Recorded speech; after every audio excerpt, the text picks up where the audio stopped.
ሰበር ዜና ጤና ይስጥልኝ አድማጭ ተመልካቾች የታህሳስ 13 የሰዓቱን አበይትና ሰበር ዜናዎች ዳግም በእለቱ በሁለተኛ የዜና ወጃችን ይዘን ቀርበናል። በቅድሚያም አርዕስተ ዜናዎቹን በማስቀደም ጀምራሉ። በጎጃም የአገዛዙ ባለስልጣናት የተገደሉበት ከፍተኛ የጦር መኮንኖች የቆሰሉበትና የሞቱበት ውጊያ ተደረገ። የአገዛዙ ኦራልም ተቃጥሏል። ጎጃምን ባደበላለቀ ሰፊ ውጊያ የአገዛዙ ኃይል አይቀጡ ቅጣት እየተቀጣ ነው። በዝርዝር እንመለከተዋለን።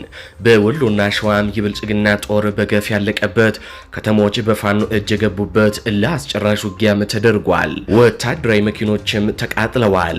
በርካታ የብልጽግና ወታደሮችም ተደምስሰዋል። ዝርዝር ይዘንበታል። በሌላ በኩል ብርሃኑ ጁላ መድፍና ታንክ እንደ አዲስ ጠግነንና አዘምነን ወደ አማራ ክልል ላክን ሲሉ ተናግረዋል። ዝርዝር ይዘንበታል። በእነ ክርስቲያን ታደለና ዮሐንስ ቦያለው ጉዳይም አዲስ መረጃ ተሰምቷል። ሰላም ጤና ይስጥልኝ አድማጭ ተመልካቾች እንደምን ቆያችሁ? ከላይ በአርዕስተ ዜና ያደመጣችሁትን መረጃዎች ወደ እናንተ ላደርስ እዚህ ተገኝቻለሁ። የህዝባዊ ትግሉን የምትደግፉ እንዲሁም ሀገር ወዳድ የሆናችሁ አድማጭ ተመልካቾች ቪዲዮ ላይክ፣ ቻናሉን ሰብስክራይብ አድርጋችሁ የደወል ምልክቱን ታበሩ ዘንድ እንጠይቃለን። እንዲሁም በኮሜንት ድል ለህዝብ ልጆች ድል ለጀግኖቹም እያላችሁ ለህዝቡ ሲሉ ጫካ የገቡትን ታጋዮች ታበረታቱ ዘንድ እየጠየቅናችሁ በቀጥታ ወደ መረጃዎች ያለፍኩኝ እስከ ፍጻሜው ድረስ አብራችሁኝ ቆዩ። ቀዳሚ ወዳደረኩት ዘገባ አልፋለሁ። በእነ የተከበሩ አቶ ዮሐንስ ቦያለውና በተከበሩ ክርስቲያን ታደለም የክስ መዝገብ ላይ ከፍርድ ቤቱ ውጭ ሆኖ በማይክሮፎን የመሰከረው ግለሰብ ማንነት ታወቀ። በእነ የተከበሩ አቶ ዮሐንስ ቦያለው መዝገብ ከፍርድ ቤቱ ጀርባ የመሰከረው ግለሰብ መቶ አለቃ አሰፋ አድማሱ መሆኑ ተረጋግጧል። ግለሰቡ በምዕራብ ጎጃም ዞን የቋሪት ወረዳ ተወላጅ ሲሆን እስከ 2016 ዓ.ም ታህሳስ አጋማሽ ድረስ በገረመው ወንዳወቅ ብርጌድ የፋኖ አባል እንደነበረም ተገልጿል። ግለሰቡ የክልሉ ግብርና ቢሮ ኃላፊና የቀድሞ የባህር ዳር ከንቲባ ድረስ ሳህሉ የቅርብ ዘመድ ሲሆን ከዚህ ባለስልጣንም ሽልማት ተቀብሏል። ከዚህ በተጨማሪም በእስር ላይ ከሚገኙት የምክር ቤት አባሉ ከአቶ ክርስቲያን ታደለ ጋር የቅርብ ዝምድና እንዳለውም ተገልጿል። አቶ ክርስቲያን ታደለ ምርጫ ሲወዳደሩም ምርጫውን አሸንፈው የምክር ቤት አባል እንዲሆኑ ቅስቀሳ ሲያደርግ ሰንብቷል። ይሁን እንጂ ግለሰቡ ጥቅም ፈላጊ በመሆኑ በመንግስትም በታጋዮቹም ዘንድ ለመመስገን ጥረት ያደርግ እንደነበረ የቅርብ ማስረጃዎች አሉ። በዚህም በቋሪት በፍኖተ ሰላምና በባህር ዳር ቤትና ሌላ ንብረት ያለው ሲሆን በአሁኑ ወቅት ፋኖን በመክዳት ከመንግስትና ከብልጽግና ፓርቲ ጋር እየሰራም ይገኛል። በነገራችን ላይ ግለሰቡ በአሁኑ ወቅት በአዲስ አበባ የተለየ ጥበቃም እየተደረገለት ይገኛል። ግለሰቡ ለፍትህ ሚኒስትር ቃል በገባኸውና እኛ ባልንህ መሰረት አልመሰከርክም፣ ይህንን ያደረግከው ደግሞ ከተከሳሾች ጋር ተደራድረህ ነው የሚል ዛቻና ማስፈራሪያ እየደረሰበት እንደሆነም የአቃቢ ህግና የደህንነት ምንጮቻችን አረጋግጠዋል። ከፍርድ ቤት ጀርባ በማይክሮፎን የመሰከረው ይህ ግለሰብ ሊታሰርና ክስ ሊመሰረትበት እንደሚችልም መረጃዎች ያሳያሉ። ግለሰቡ በምስሉ ላይ የምትመለከቱት ነው። ወደ ሌሎች ዘገባዎች አልፋለሁ። እንደ አዲስ የተጠገኑና አዲስ የተገዙ መካናይዝድ መሳሪያዎች፣ ታንክ፣ መድፍና ሌሎች የከባድ መሳሪያዎች ወደ አማራ ክልል መላካቸውን ብርሃኑ ጁላ አስታወቁ። መካናይዝድ መሳሪያዎች ወደ ግዳጅ እየገቡ ነው ተባለ። በሁሉም መንገድ ዝግጁ ነን ሲል የመከላከያ ሰራዊቱ አስታውቋል። በመከላከያ ሎጂስቲክ ዋና መምሪያ የዝግጅት ማዕከል የተሰሩ የሪቨርስ ኢንጂነሪንግ ስራዎች የመከላከያ ሰራዊቱን የመካናይዝድ ትጥቅና አቅም ወደ ከፍተኛ ደረጃ እያሳደገ መሆኑን ብርሃኑ ጁላ አሳውቀዋል። ከፍተኛ የተኩስ አቅም ያላቸው የመካናይዝድ የጦር መሳሪያዎች አስፈላጊው የማሻሻልና የማዘመን እንዲሁም የጥገና ስራዎች ተሰርተውላቸው ወደ ግዳጅ ቀጠና መንቀሳቀሳቸው ተነግሯል። ጦሩ ኢትዮጵያ ላይ ክፉ አስቦ ለሚመጣ ጠላት በሁሉም መንገድ ዝግጁ ነው ሲሉም ብርሃኑ ጁላ አሳስበዋል። እነ ብርሃኑ ጁላ ጠጋግን የላኩት እነዚህ ታንኮች ፋኖ አውድሟቸው እንዲሁም ከጥቅም ውጭ አድርጓቸው የነበሩትን ነው ዳግም ጠግን ያመጧቸው። እንዲሁም ከዚህ ቀደም ለጥቅም አይውሉም ተብለው ተጥለው የነበሩ ታንኮችንም አዳዲስ ነገሮች በመገጣጠም ነው እንደ አዲስ ይዘዋቸው እየተመለሱት ተብሏል። አገዛዙ በርካታ መሳሪያዎቹ እየተማረኩበት እንዲሁም እየተቃጠሉበት በመሆኑ ነው አሁን እዚህ ደረጃ ላይ የደረሰውም ሲሉ የመረጃ ምንጮቻችን ገልጸዋል። ይህ በእንዲህ እንዳለ ወደ አማራ ክልል የጦር ግንባር መረጃዎች ያልፋሉ። የአገዛዙ ኃይሎች በጎንደር ሻውራ ከተማና አጸደ ማርያም አካባቢ በፈጸሙት ጥቃት 2 ታዳጊዎች ተገደሉ። በእረኝነት ላይ የነበሩ የ10 ዓመትና የ15 ዓመት ታዳጊዎች ናቸው በጥቃቱ የተገደሉት። ማዕከላዊ ጎንደር ዞን አለፋ ወረዳ ሻውራ ከተማና አጸደ ማርያም ቀበሌ ሰፍረው የሚገኙት የጸረ አማራው ብልጽግና አገዛዝ ወታደሮች ከትላንት ወዲያ በከፈቱት የዘፈቀደ የሞርተርና የድሽቃ ተኩስ በከብት እረኝነት ላይ የነበሩ 2 ታዳጊዎችን መግደላቸውን ሚዲያችን ከአካባቢው ነዋሪዎች ለማረጋገጥ ችሏል።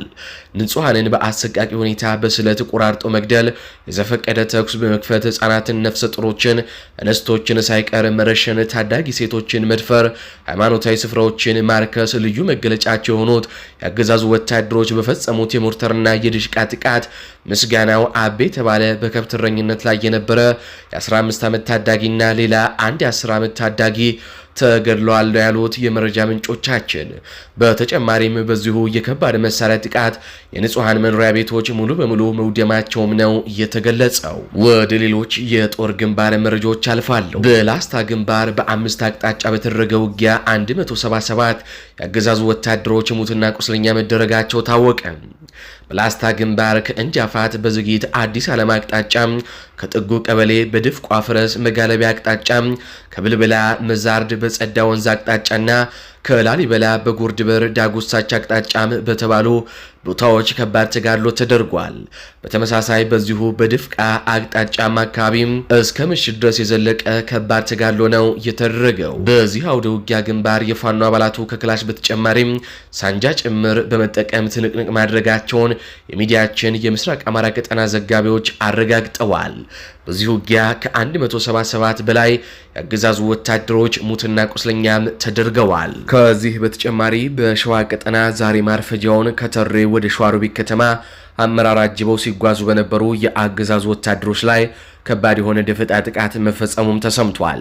በጥቃቱ በርካታ ወታደሮች ሲገደሉ ወታደራዊ ተሽከርካሪው በእሳት መጋየቱን ሚዲያችን ከፋኖች ለማረጋገጥ ችሏል። በቀጥታ ታላላቅ ጀብዶች ወደ ተሰሩበት ወደ ጎጃም ቀጠና እናልፋለን።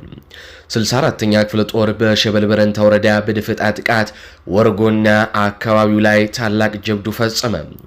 የፋኖ ኃይሎች በሰበር ዜና ታላቅ ጀብዱ አሰምተዋል። የአፋባሃ ምዕራብ አማራ ቀጠና ቴዎድሮስ እዝ 201ኛ ኮር 64ኛ ክፍለ ጦር በሸበል በረንታ ወረዳ ማህበረሰቡን በመልሶ ማደራጀት የሰለጠነ ጠንካራ ወታደራዊ ኃይል በማደራጀትና በመገንባት በርካታ ስራዎችን እየሰራ ይገኛል። 64ኛ ክፍለ ጦር በሸበል በረንታ ወረዳ እያደራጀ ባለው ግዙፍ ኃይል ስጋት ውስጥ የገባው የአገዛዞም ተቀበዝባዥ ኃይል በቀጠናው የሚገኘውን የፋኖ አባላትን ለማጥቃት በየእዱሃ ከተማ መሽጎ የሚገኘው የአገዛዙ ሰራዊት ጨለማን ተገን በማድረግ በቁጥቋጦ ቀበሌ የፋኖ አባላትን ለማጥቃት ሞክሮ ሳይሳካለት ቀርቷል። በቁጥቋጦ ቀበሌ የገባውን የአገዛዙን ሰራዊት ድጋፍ ለማድረግ ከእዱሃ ከተማ ታህሳስ 13 2018 ዓ.ም ከጠዋቱ 2 ሰዓት ተኩል ተጨማሪ ኃይል በመያዝ በጉዞ ላይ የነበረ በአንድ ፓትሮልና በአንድ ላንድ ክሎዘር አመራርና አባላት የጫነ ተሽከርካሪ በጉዞ ላይ እንዳለ በወሩሃና አካባቢው ቀበሌ ልዩ ቦታው ደረቅ ወንዝ በተባለ ቦታ 64ኛ ክፍለ ጦር 5ኛ ሬጂመንት በወሰደው የደፈጣ ጥቃት በፓትሮል ላይ የነበሩ የአገዛዙ ሰራዊት አመራርና አባላት ሙሉ ለሙሉ ሙትና ቁስለኛም ተደርገዋል። በሸበል በረንታ የእዱሃ ከተማ ወደ ቁጥቋጦ ሲንቀሳቀሰው በነበረው የብልጽግና ኃይል ላይ በተሰራው የደፈጣ ጥቃት ከተደመሰሱት የአገዛዙ ሰራዊት አባላት ውስጥም ሻምበል ሰለሞን የሻለቃ ሬጂመንት አዛዥና አንድ ጋንታ መሪ ፓትሮል ላይ እንዳለ ተመተው የሞቱ ሲሆን አንድ ሚሊሻና 4 የመከላከያ አባላት ከባድ ቁስለኛ ሆነው ሆስፒታል ገብተዋል። ሆስፒታል ከገቡት 5ቱ ቁስለኞች ውስጥ ሚሊሻውን ጨምሮ 2 የመከላከያ አባላት መሞታቸውን አረጋግጠናል። የቀሩትም የመትረፍ ዕድል እንደሌላቸው ከውስጥ ምንጮቻችን ሰምተናል። አንድ ፓትሮልና አንድ ላንድ ክሎዘር ተሽከርካሪ በደፈጣ ጥቃቱ ከጥቅም ውጭም ሆነዋል። 2 የወረዳ አመራሮችም ላይመለሱም ተሸኝተዋል። ከዚህ በተጨማሪም በሌሎች ግንባሮችም የጎጃም ፋኖ ታላቅ ጀብዶ ሰርቷል። ለ25 ሰዓታት የቀለጠው አውደ ውጊያም ተጠናቋል። ማቻከል፣ አማኑኤል፣ እርባብ፣ ጠልዛማ፣ ገመና ደገም የአገዛዙ ሰራዊት ሲያጭደውሎ አድሮም አበራይቶ መልሶታል። የአማራ ህዝብ ጦርነት ሰርጉ መሆኑን አይተንበታል ሲሉ የአይን ማኞች ገልጸዋል። ከጌደብ ወንዝ እስከ ተምጫ ወንዝ ድረስ ተጠምጥሞ ምሽግ የያዘው የአፋባሃ ቴዎድሮስ እዝ 109ኛ ኮር 99ኛ ክፍለ ጦር የበላይ ዘለቀ ሻለቆች ከአባት ፋኖችና ከአካባቢው ማህበረሰብ ጋር በመናበብ መፈናፈኛ ያሳጡትን የአገዛዙን ሰራዊት ገሚሱን ቁስለኛ ገሚሱን ደግሞ ደምስሰው ገሚሱን ደግሞ እንዲፈረጥጥም አድርገውታል። ከመከላከል ወደ ማጥቃት የተቀየሩት የበላይ ዘለቀ ሻለቆች ቀጠናውን ለመዝረፍ የመጣውን የአገዛዙን ኃይል ወተበት ሚካኤልና አንሳላላ ገብርኤል ቤተክርስቲያን ውስጥ ሲቁለጨለጭ አድሮ በጧቱ ወደ መጣበት አማኑኤል ከተማ እንዲመለስም አድርገውታል። በዚህ ወረራ የተሳተፋችሁ ጥቁር አማራውያን ስማችሁ በጥቁር መዝገብ ላይ አስፍረን ለታሪክ የምናስቀምጥ ይሆናል ሲሉም የአካባቢው ነዋሪዎች ገልጸዋል። በዚህ ውጊያ ከ155 በላይ የአገዛዙ ወታደሮች ተደምስሰዋል። ይህ በእንዲህ እንዳለ እዚሁ ጎጃም ላይ ሌላ ጀብዱ የምርኮኛው ሰራዊት ከነ ኦራሉ ጋይቷል ተባለ። የአፋባሃ ምዕራብ አማራ ቀጠና ቴዎድሮስ እዝ 105ኛ ኮር 66ኛ ክፍለ ጦር አንደኛ ሻለቃ በዛሬው ዕለት በሰሩት አስደናቂ ኦፕሬሽን የአብይ አህመድን ወንበር ጠባቂ ሎሌዎችን ድባቅ በመምታት ተደጋጋሚ ጀብዱ ፈጽመዋል። የበሰበሰው አገዛዝ ሰራዊቱን በየጊዜው እየገበረ ስልጣኑን ለማራዘም እየተፍጨረጨረ ቢገኝም ከሽንፈት ግን አልዳነም። ይሁንና በዛሬው አውደ ውጊያ የብልጽግና ኃይል ወደ ጃሂማላ ቀጠና ለሁለተኛ ጊዜ ለመግባት ሲሞክር ሰሌን ውሃ ከተባለ ቦታ ላይ በደረሰበት ከባድ ምት ከ34 በላይ የአገዛዙ ሰራዊት ተደምስሰው እንዲሁም ከ20 በላይ ደግሞ ከባድና ቀላል ቁስለኛ ሆነው ወደ መጡበት ተመልሰዋል። አንድ ኦራል መኪና እስከ ጫነው ሬሽንና ተተኳሽ በድሽቃ ተመቶ ሙሉ በሙሉ ከጥቅም ውጪ መደረጉም ተረጋግጧል። ሌላው ከጥቅም ውጪ ሆኖን ኦራል ለመውሰድ ከጃዊ ወደ ጦርነት ወደ ተካሄደበት ቀጠና የመጣው ክሬን መኪና በነበልባሎቹ አንደኛ ሻለቃ ተቃጥሎም ከጥቅም ውጪ መሆኑም ተረጋግጧል። የክሬኑ ሹፌሩም መማረኩን የ66ኛ ክፍለ ጦር የህዝብ ግንኙነት ከግንባር ዘግቦታል። የኤርትራ ባለስልጣኖች የኢትዮጵያን የስለላ ድሮን መጥተው መጣላቸውን አስታወቁም። የኤርትራ መከላከያ ሰራዊት የኢትዮጵያ መንግስት ወደ ግዛቷ የሰለላ ድሮን ልኮ እንደነበረ በመጥቀስ ድሮኑን መጥቶ መጣሉን ይፋ አድርጓል። ይህ ክስተት በሁለቱ ሀገሮች መካከል ያለውን ውጥረት የበለጠ እያባባሰ መሆኑም ተነግሯል። የኤርትራ መንግስት ባለስልጣናት እንደሚሉት ይህ ድሮን የሰለላ ተግባር ለመፈጸም እየተላከ ሲሆን መከላከያ ሰራዊቱ በተሳካ ሁኔታ መጥቶ መጣሉንም አስታውቋል። ይህም ከቃላት ጦርነት አልፎ ወደ ተጨባጭ ዛቻና ወታደራዊ እርምጃ የሁለቱ ሀገራት ጉዳይ መቀየሩን ያመላከተ ነውም ተብሏል። በቅርቡ በሁለቱ ሀገሮች መካከል ያለው ግንኙነት ተሻክሮ የነበረ ቢሆንም በትግራይ ጦርነት ወቅት አብይ አህመድና ኢሳያስ አፈወርቂም አሸሸ ገዳሜ ሲሉ ከርመው ከጦርነቱ በኋላ ደግሞ ሆድና ጀርባ ሆነዋል። ከትግራይ ጦርነት በኋላ በኤርትራና በኢትዮጵያ መካከል ያለው የሰላም ተስፋ ከሽፎ ውጥረቱ እንደገና ማየሉም ነው የሚታወቀው። ኢትዮጵያ ቀይ ባህር መውጫ ለማግኘት ፍላጎት መግለጿ ኤርትራ ይህንን እንደ ሉዓላዊነት ማስፈራሪያ በማየቷም ውጥረቱ እየጠነከረ መጥቷል ሲሉ በርካታ ተንታኞች ይናገራሉ። ይህ የድሮን ተመቶ መውደቅ ክስተት በተለይ በኤክስ ማህበራዊ ገጾች ላይ በበርካታ የዜና ምንጮች ከተዘገበ በኋላ በአፍሪካ ቀንድ ያለውን አለመረጋጋት ከፍተኛ ውጥረት ውስጥ የሚከተለው ሲሉም በርካቶች እየተናገሩ ነው። ኢትዮጵያ በቅርብ ዓመታት ድሮኖችን በስፋት በመጠቀም በውስጥ ግጭቶች ሳይቀር በመንግስቷ በአብይ አህመድ በኩል በሚሰጡ ትዕዛዞች ሲቪሎችን ሳይቀር በመንግስታዊ ጥቃቶች እየተገደሉ መሆኑን በርካታ ሚዲያዎች ሲዘግቡ ቆይተዋል። ኤርትራ ይህንን ድሮን መታ በመጣሏ የራሷን መከላከያ አቅም ለማሳየትና የኢትዮጵያን ተግባር ለማውገዝ የተጠቀመችበት ይመስላል ሲሉም ተንታኞች እየተናገሩ ነው። በተንታኞቹ አስተያየት መሰረት ይህ እርምጃ የቀይ ባህር መውጫ ጉዳይን ጨምሮ ያሉ ችግሮችን የሚያባብስ ሊሆን ይችላል ሲሉም እየተነተኑ ነው። ኢትዮጵያ እንደ ሉዓላዊ መብት ቀይ ባህርን መውጫ መፈለጓ ተፈጥሯዊ ቢሆንም ኤርትራ ይህንን እንደ ጥቃት ትመለከተዋለች። በተጨማሪም ኤርትራ ከኢጋድ ድርጅት መውጣቷም ይህንን ውጥረት የሚያሳይ ነው። ይህ ውጥረት ወደ ተጨባጭ ጦርነት እንዳይቀየር ዓለም አቀፉ ማህበረሰብ ጥሪም እያደረገ ነው። ሁለቱም ሀገሮች በታሪክ የተጠናከረ ግንኙነት እንዳላቸው በመጥቀስ ነገር ግን የቅርብ ጊዜ እድገቶች ሰላምን እያስጠበቁ አለመሆናቸውን በመግለጽ የተባበሩት መንግስታት ድርጅትም ሁለቱ ሀገሮች ወደ ሰላማዊ ውይይት እንዲቀርቡም አስቸኳይ ጥሪ አድርጓል።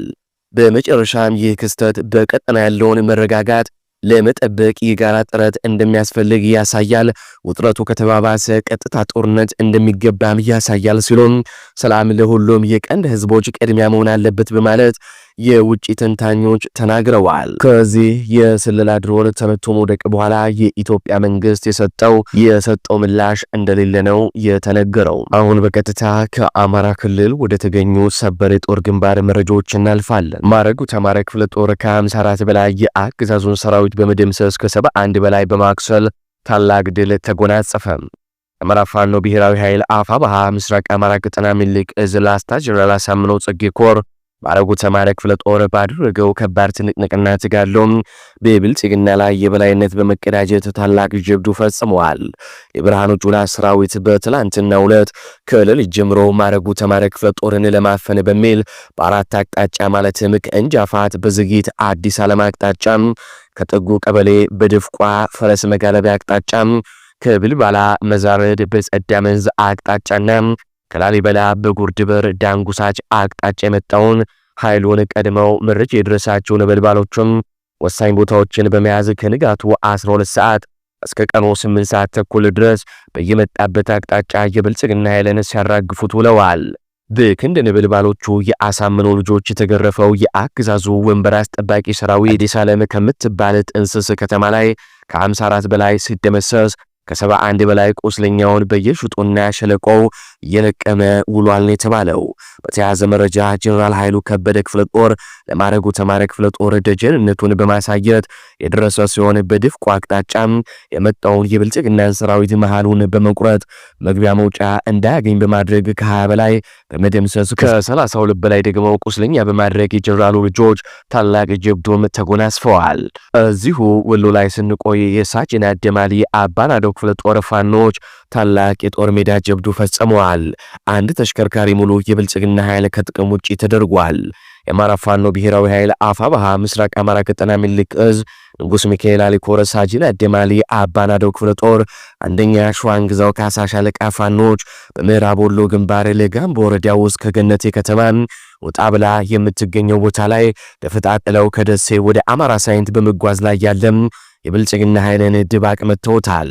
በትላንትናው ዕለት አመሻሽ ላይ የሻለቃይቱ ፋኖች በብልጽግና ላይ በፈጸሙት የደፈጣ ጥቃት ተሽከርካሪው ላይ ያለው የብልጽግና ኃይል ሙሉ በሙሉ ከጥቅም ውጪ ሆኗል የተባለው። በተሽከርካሪው ተጭኖ ሲጓጓዝ በነበረው የብልጽግና ኃይል መካከል አንድ አድማ ብተና በህይወት ተርፎ ሲማረክ፣ ሌሎቹ ግን ለወሬ ነጋሪ ሳይቀሩም ዶጋመድ መሆናቸው ተረጋግጧል። በአርበኛ አለልኝ ተሰማ የሚመራው የሳጅን አደማሊ አባናዶ ክፍለ ጦር ሰራዊት በቅርቡ ሪፎርም ሰርቶም ወደ ግዳጅ ከገባ ወዲህ በየዕለቱ በሚባል ደረጃ ታሪክ እየሰራ መሆኑን ልብ ይላል። ሰራዊቱ ባለፈው ወር ወታደራዊና የፖለቲካ ስልጠና ወስዶም እንዲሁም ተበውዞ ሁሉም በሚባል ደረጃ ከሰፈር ወጥቶም የሚታገልበት እድል በመፍጠር የተነሳ አሁን ላይ የክፍለ ጦሩ ሰራዊት ወርዋሪ ከመሆነ ባሻገር የማድረግ አቅሙ በብዙ ጥፍ ጨምሯል ሲል የክፍለ ጦሩ ህዝብ ግንኙነት ኃላፊ ፋኖ ይመር ሁሴን ለምኒልክ ዕዝ በላኮ ሪፖርትም ገልጿል ነው የተባለው። በመካነ ሰላም ግንባር ላለፉት 3 ቀናት በተደረገ ተጋድሎ አንድ የሻለቃ ዘመቻ መሪና አንድ የሻምበል አዛዥን ጨምሮ በርካታ የአገዛዙ ወታደሮች መገደላቸው ታውቋል። ከታህሳስ 9 2018 ዓ.ም አመሻሽ ጀምሮ እስከ ዛሬ ንጋት ድረስ በመካነ ሰላም ግንባር ልዩ ቦታው ታዳጊዋ ቢሊ ከተማ አካባቢ በተደረገ ተጋድሎ ፋኖ የብልጽግና ምሽግ በመሰባበር ባደረገው የጨበጣ ውጊያ ድል መቀዳጀቱን ሚዲያችን ለማረጋገጥ ችሏል። በውጊያው በአፋብኃ ምስራቅ አማራ ቀጠና ምኒልክ ዕዝ አዛዥ አርበኛ አብነው ታደሰ ሰብሳቢነት ከሚመራው ከንጉስ ሚካኤል አሊኮር የተወጣጡ የፋኖ አህዶች ናቸው ድል የተቀዳጁት። ለ3 ቀናት በዘለቀው ተጋድሎ የፋኖ አባላቱ በፈጸሙት የተቀናጀ ጥቃት አንድ የሻለቃ ዘመቻ መሪንና አንድ የሻምበል አዛዥን ጨምሮ በርካታ የአገዛዙ ወታደሮች ሲገደሉ 15 ወታደሮች ደግሞ ቆስለው በባለ 3 እግር ባጃጅና በአምቡላንስ ወደ መካነ ሰላም አጠቃላይ ሆስፒታል መወሰዳቸውን ሚዲያችን ለማረጋገጥ ችሏል። በውጊያው የአገዛዙ ኃይል ከሞርተርና ከዙ 23 ጀምሮ ሌሎች ከባባድ መሳሪያዎችን ታጥቆም የገጠመ ቢሆንም ነገር ግን በቀኙ መክቶ በግራው ካልመታ በምን ያስታውቃል? ቦረናና ተንታ የተባለላቸው የቦረና መካነ ሰላም ጀግኖች ከጨበጣና ደፈጣ ጥቃት ጀምሮ እስከ ሳንጃ ውጊያ ድረስ በወሰዱት እርምጃ ከባድ የሆነም የሰብአዊና ቁሳዊ እንዲሁም ሞራላዊ ኪሳራም የብልጽግና ሰራዊት ላይ አድርሰውበት የብልጽግና ጦር ቢሊለቆም ወደ መካነ ሰላም ከተማ ፈርጥጧል ነው የተባለው። ይህ በእንዲህ እንዳለ ጎጃምና ጎንደር ላይ ስናልፍ የአድማ ብተና መረጃና ደህንነት አባሉ ከነግብረ አበሩ ተገደለ። በአፋባሃ ሰሜን አማራ ቀጠና በላይ ዘለቀ ዕዝ ሜጀር ጀነራል ውባንታ ባተኮር ጣና ግላውዲዮስ ክፍለ ጦር ስር የሚገኙት የጣና ብርጌድ አባላት በትናንትናው ዕለት በደቡብ ጎንደር ዞን ከሐሙሲት ከተማ ወደ ዋግራ መጼል ሲንቀሳቀሱ በነበሩ የአድማ ብተና ኃይሎች ላይ ድንገተኛ የሆነ ከባድ ጥቃት በመፈጸም ድል መቀዳጀታቸውን ሚዲያችን ክፍለ ጦሩ ህዝብ ግንኙነት ክፍል በማነጋገር ማረጋገጥ ችሏል።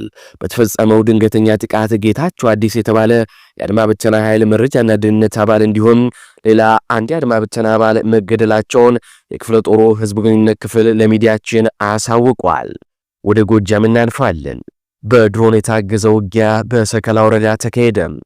የአፋባሃ ምዕራብ አማራ ቀጠና ቴዎድሮስ ዕዝ 105ኛ ኮር 44ኛ ክፍለ ጦር እንዲሁም 109ኛ ኮር 77ኛ ክፍለ ጦር ጥምር ኃይል በድሮን የታገዘው ተጋድሎ በመቋቋም ከተለያዩ አካባቢዎች ተሰብስበው የመጣውን በርካታ የአገዛዙን ቡድን አጉት ላይ ደምስሶታል። በትላንትናው ዕለት ከቀኑ 9 ሰዓት ተኩል እስከ ምሽቱ 1 ሰዓት ድረስ በተደረገው አስጨራሽ ትንቅንቅ ሰከላ ወረዳ አጉት ቀበሌ ዙሪያ ከሚገኙ ሁለት አብያተ ክርስቲያናት ውስጥ መሽጎ የሚገኘው ዙፋን ጠባቂ ሰራዊት የያዘው የድንጋይ ካብ ሳያተርፈው ተደምስሷል።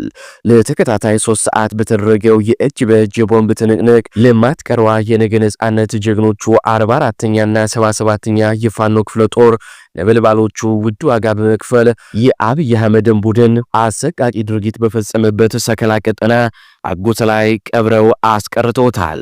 የአገዛዙ ቡድን ለሳምንት ሲቆፍር ሲዘጋጅበት አንገት ድረስ ሲሰራው የሰነበተው ምሽግ በነበልባሎቹ ሲደረመስ መድረሻ ያጣው የአገዛዙ ቡድን በእግር አልችል ብሎ በድሮን የታገዘ ውጊያ በማድረግ ተከታታይ 2 የድሮን ቀንቡላ ቢጠቀምም ከመደምሰስ አላተረፈውም።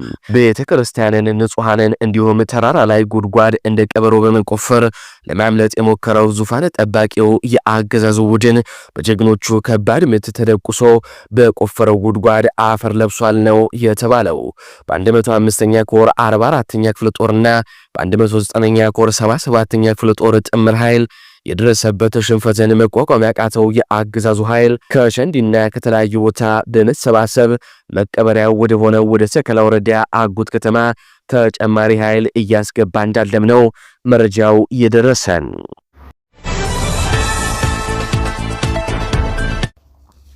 አድማጭ ተመልካቾች ለሰዓቱ ያስኩላችሁ ዘገባዎች እነዚህን ይመስላሉ። በዜናዎቻችን ላይ ያላችሁን ሐሳብ አስተያየት በኮሜንት መስጫ ስር አስፍሩልን። እንዲሁም በዝግጅታችን ክፍል ላይ ያላችሁን ሐሳብ አስተያየት ምን ይጨመር ምን ይቀነስ የሚሉትንም በኮሜንት መስጫ ስር አስፍሩልን። እንዲሁም ቪዲዮውን ላይክ፣ ቻናሉን ሰብስክራይብ በማድረግ አጋርነታችሁንም እንድታሳዩን እንጠይቃለን። እንዲሁም ላልሰሙ እንዲደርስ ሼር በማድረግ ለበርካቶች ተደራሽ ታደርጉን ዘንድም እንጠይቃለን። በቀጣይ በሌሎች ዘገባዎች እስካገኛችሁ ድረስ ቸር ያሰማን።